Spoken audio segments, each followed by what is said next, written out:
We know that Marvel Studios was talking about Shang-Chi 2 in the early development process of the first film. Recently, Kevin Feige confirmed that they already have ideas, and now the director of the film teases what exactly those might be, and a big hint that many believe could be teasing Iron Fist. If you watch Shang-Chi and the Legend of the Ten Rings, and if you haven't, well, slight spoilers, but I'm going to try to avoid it the best way possible.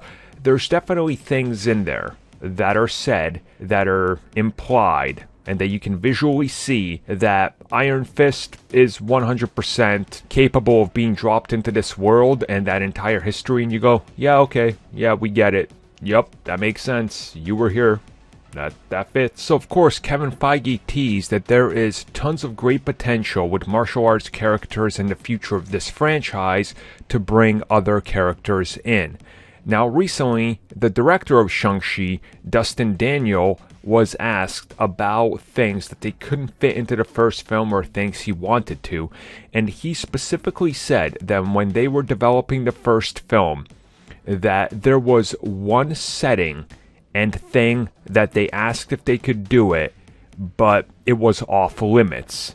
It was something they could not do, and it wasn't a part of the franchise. So he hopes that when they get back to talking about the sequel, that this time it's something that they're allowed to do because of how things have changed. The implication there is obviously something that was entirely off limits to Disney and Marvel Studios, I would assume, which can only be something that was over at Netflix, and that's really it, because they owned everything else, right? They owned everything from Fox and the X-Men when this thing started production, so that's not a problem. And many people, again, believe it could be Kunlun or Iron Fist or some of those characters, because the precedent for them existing in that world is already within the mythos of Shang-Chi and what they establish. So I do really hope and believe that this is what they're hinting at, because it'd be pointless to try to not do it because it's such a familiar thing and Iron Fist does sell.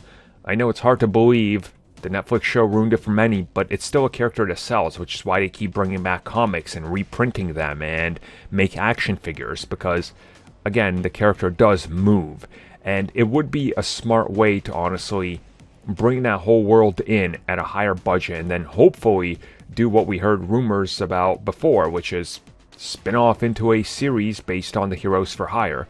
If you're going to reintroduce them anywhere, might as well be a Shang-Chi sequel, then go on from there.